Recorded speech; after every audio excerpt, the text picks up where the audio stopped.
and people who Welcome. you've never met. Thank you all for being here at the Rogers Memorial Library today. My name is Penny Wright. I'm the Director of Adult Programs, and we're especially delighted to have a gentleman who you can see here in front of you named Kenneth Roman as our guest today. I want to begin by saying a quick thanks to a couple of people who've made this day. The first one is Richard Bassini. Can you stand up, Richard? Who is a resident here and who let us know that there might be a possibility of getting Ken Roman as a speaker. So we thank you very much, Richard. And the other two people who I want to mention, even though they're actually not here, are Ray and Tony Maloney, who reside in Watermill and New York, and who are the hosts of Ken Roman. So thanks to them as well. I'd also like to mention that within a month or so, today's lunchtime program will be available for viewing on the library's website, so that people who were unable to be here, some of whom you may know, can go to the myrml.org website and actually click on a link and see this entire program. So we're delighted to have that feature as part of our offerings to you. We also actually thank Jessica from the Open Book. It's a great bookstore in West Hampton Beach. We love libraries, but we want bookstores to stay alive too, and we asked them if they would come and have some of Ken's books available. The paperback version just came out, was released yesterday, and I think it's $18, and the hardcover was released about a year and a half ago, I believe. Anyway, tell you some of what some of you already know, but some of you don't about Ken. Ken Roman is a former chairman and CEO of Ogilvy and Mather Worldwide, the highly regarded advertising and communications firm founded by David Ogilvy. He joined the agency in 1963 as an assistant account executive and served as its chairman from 1985 to 1989. In his 26 years with the company, he helped build the business of major clients, including American Express, Unilever, Kimberly-Clark, and General Foods, and grew Ogilvy Mather's global network and creative reputation. Before Ogilvy and Mather, he worked in several corporate communications positions. And after leaving Ogilvy in 1989, he joined American Express in a senior communications position for a brief stint before becoming a consultant, board director, and author. He was a senior advisor to Price Waterhouse and served on a number of boards, and continues to be actively in the boards of the New York Botanical Gardens and the National Organization on Disability. He is also the co-author of two business classics, How to Advertise and Writing That Works, both in the 3rd editions. His biography of his former boss, the King of Madison Avenue, David Ogilvy and the Making of Modern Advertising, was published in 2009, I believe in January of 2009. And I want to read you a quote from Publishers Weekly. Lively writing and an affectionate yet honest tone make this an astonishingly charming and informative biography. I read this book, and I'm not knowledgeable about advertising, but it's a very well written, very engrossing biography. I recommend it. You can buy it, or you can take it out of our library. You have a card. But, okay. A graduate of Dartmouth College, where he was the editor of the daily newspaper, Roman was born in Boston. He lives in New York, is married to a native New Yorker, and escapes with her to Nantucket. He plays racket sports and regards gardening as a competitive sport. Please welcome Kenneth Roman.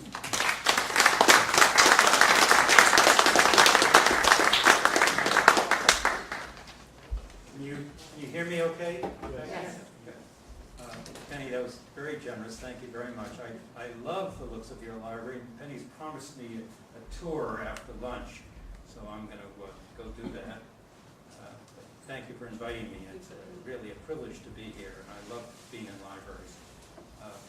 Jessica, I'm so happy to see you. Authors like to see the bookseller. Great summer reading. And Richard, thank you for lighting the fuse that made this whole thing possible.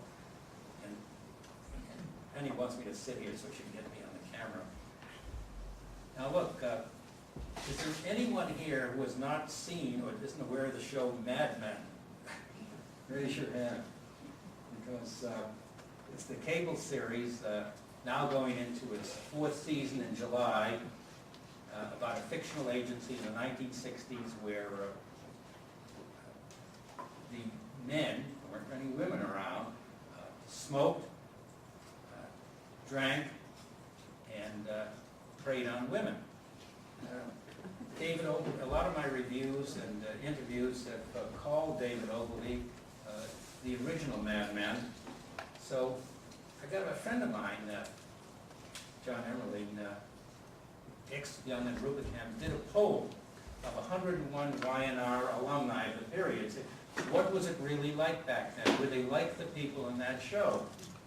And here's what the research shows, 101 YNR alumni. First of all, 58% said that they smoked at least a pack a day, a number of them 2 or more, 58%. You can decide if this jives with reality or not. 68% said they drank at lunch. 39% said they had 2 or more drinks at lunch. Now, I want you to be ready for this next one. The question, which I didn't write, wrote, how many of you were aware of sex in the office as opposed to nooners at a friend's apartment? 55% said yes, definitely.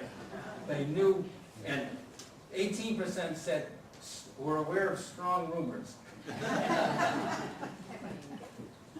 So then the next question is, where people ask me, was David Ogilvy like the people in that show? I said, was he like the people in that show? He said, no, he's far more interested than any of those guys.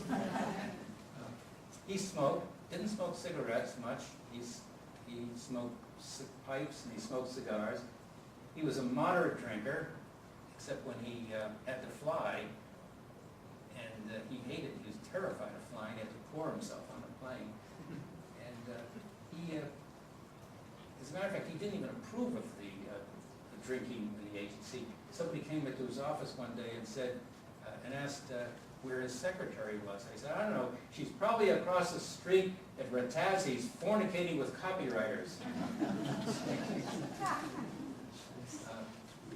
He was attracted to beautiful women, and they were attracted to him. He was very handsome.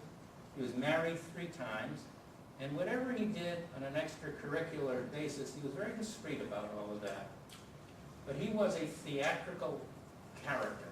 Theatrical, and I'll try to bring that alive to you. And he was somewhat larger than life. He was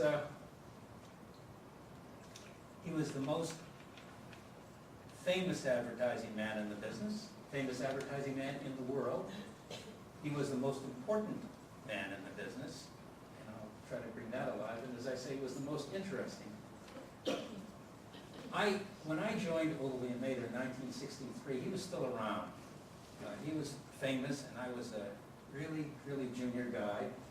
But we had a client that he was interested in, and I was responsible for a small bit of the Gillette account. And the Gillette company had a design department. They came up with an advertising campaign they wanted us to use. And David hated this campaign. So he sent them a letter, a 2-page letter, with a copy to me as the account guy responsible, telling why he hated the campaign. There are 8 reasons why it's bad. For this reason, it's bad. For this reason, it's bad. For this reason. And the ultimate argument, which he put down, was this. The only thing that can be said in favor of the layouts is that they're different. You can make a cow look different by removing the udder, but that cow would not produce results.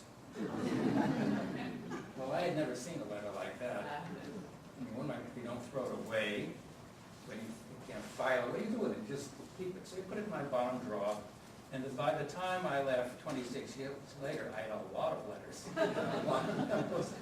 We all did. Everybody in the agency, almost everybody in the agency, had a David file. And then, when I left the agency, I had all these files, and I said, what am I going to do with this stuff? And I just said, I wonder if there's a biography there. There's no biography had been written. He told this story over and over in interviews, books, things like that. There was no biography. He had written his autobiography. I'm glad you've all finished your lunch, so I can tell you what that was.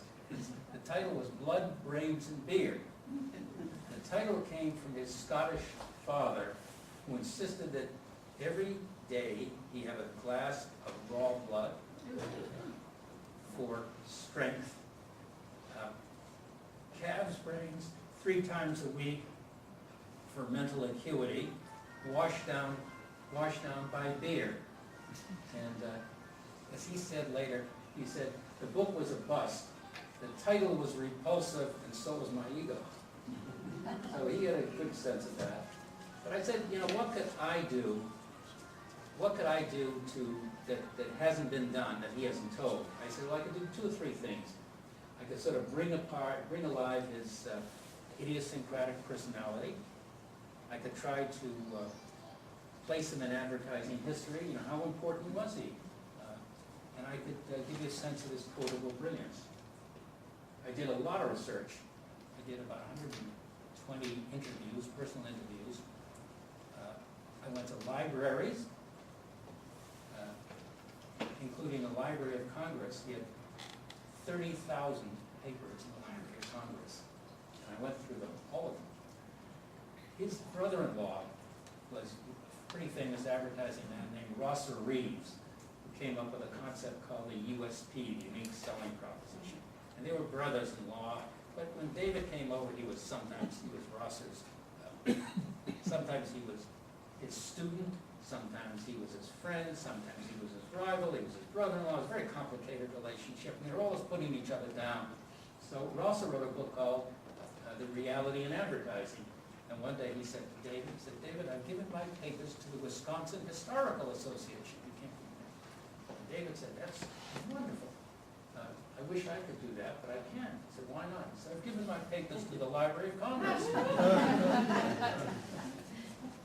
So I found all these letters. In those days, it was really astonishing. His brother Francis was his big sponsor. He was back in the UK. And they wrote each other. These guys wrote each other 2, 3 times a week, single-spaced, typewritten pages, 2, 3, 4 pages long. 2, 3 pages. Hundreds and hundreds of these letters in the file. One of the funny letters I found in the files, not from Francis, one of our clients was Schweppes. I'll show you a couple of ads in a minute. And Commander Whitehead was this great red-bearded guy. He was also the president of Schweppes USA, so we put him in the ads, and we had to pay him because he's a model. So you got to pay him. And apparently they were always fighting about the talent payments. Here's the president of Schweppes USA, he's complaining about his model payments. And so finally David had enough of it one day, and he wrote 2 letters I found in the file. Same day. One said, Dear Dr. Jekyll, now look, this is the model payment, and you cannot approve, we don't let the models approve, change the ads, okay? So please get on with it. And then he wrote another one, Dear Mr. Hyde, listen, you got to talk to your model, because otherwise we're not going to get these ads done. You tell them to approve the ads. So, look, let me just show you a few pictures to give you a sense of the man and the ads. And it's not a slide presentation. I'm going to load it up.